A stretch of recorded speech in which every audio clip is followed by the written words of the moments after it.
Hai murid-murid, bagaimana kabar kalian hari ini? Semoga sehat-sehat selalu ya. Berjumpa lagi dengan saya, Pak Ilo, dalam pelajaran sejarah peminatan kelas 10 IPS.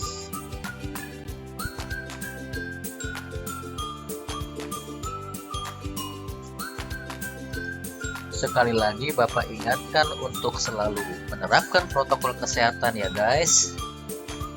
Patuhi selalu 3M agar kita terhindar dari COVID-19, oke?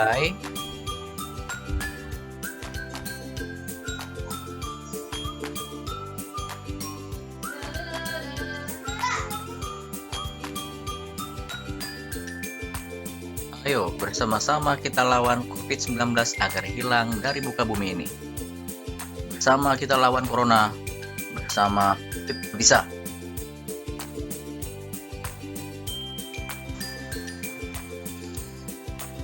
Baiklah murid-murid, kali ini kita akan mempelajari materi tentang tahap-tahap penelitian sejarah.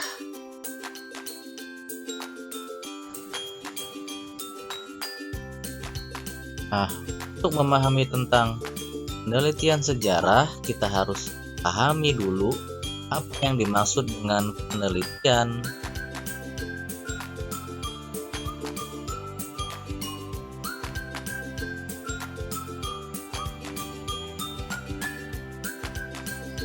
Menurut Kamus Besar Bahasa Indonesia, penelitian merupakan kegiatan pengumpulan, pengolahan, analisis, dan penyajian data yang dilakukan secara sistematis dan aktif untuk memecahkan suatu persoalan atau menguji hipotesis untuk mengembangkan prinsip-prinsip umum.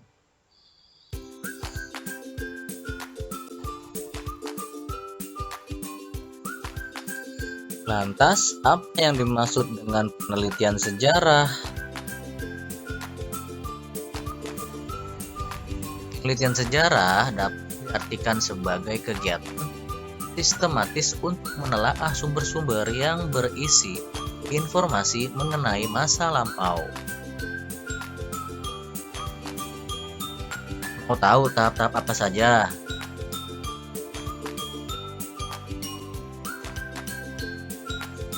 Ini dia tahap-tahap penelitian sejarah yang diuraikan oleh Kunto Wijoyo.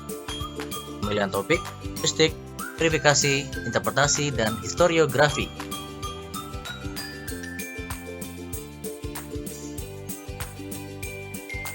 Pemilihan topik terdiri dari syarat-syarat pemilihan topik dan cara menentukan topik yang layak untuk diteliti.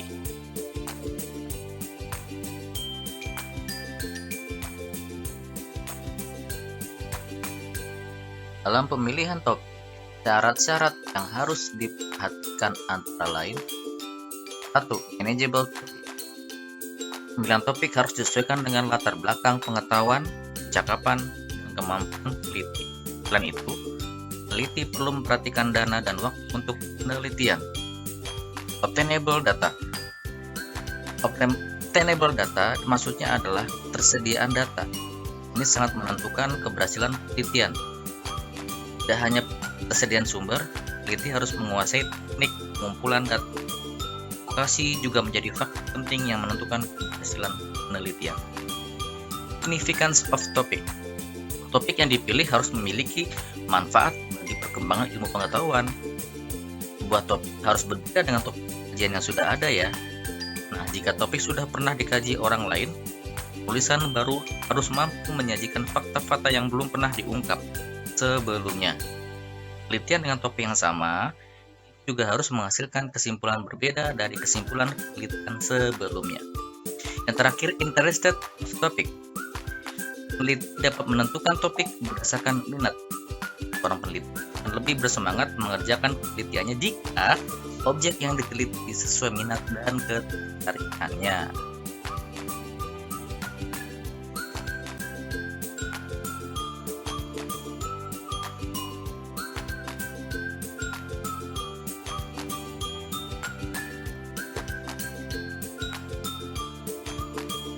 Sedangkan Untuk menentukan topik penelitian menarik dan layak untuk diteliti ada dua unsur. Pertama, pendekatan emosional. Seseorang akan mudah melakukan penelitian jika ia memiliki kedekatan dengan topik yang dipilih. Dua, kedekatan intelektual.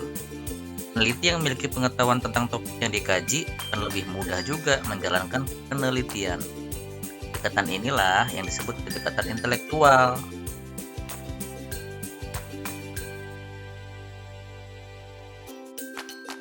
Heuristik atau pengumpulan sumber.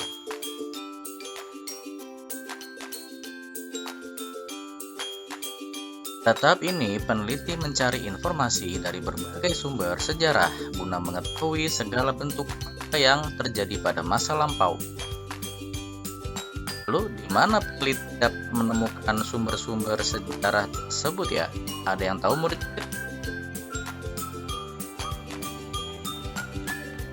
Bagus, jawaban kalian benar. Bisa dari Arsip Nasional Republik Indonesia atau ANRI, dan juga Museum Nasional atau tempat-tempat bersejarah lainnya.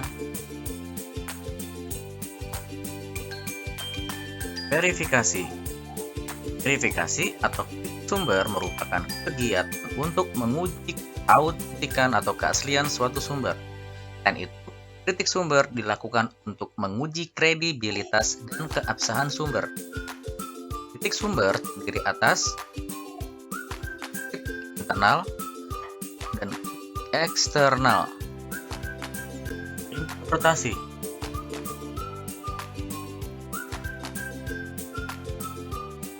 Interpretasi merupakan tahap menafsirkan fakta yang telah ditemukan. Ada dua hal dalam tahap ini, yaitu analisis dan sintesis. Oke. Inilah tahap akhir dalam penelitian sejarah, yaitu tahap penulisan atau historiografi. Sekian dari Pak Ilo tentang tahap penelitian sejarah. Sampai bertemu di materi berikutnya ya guys. Thank you so much.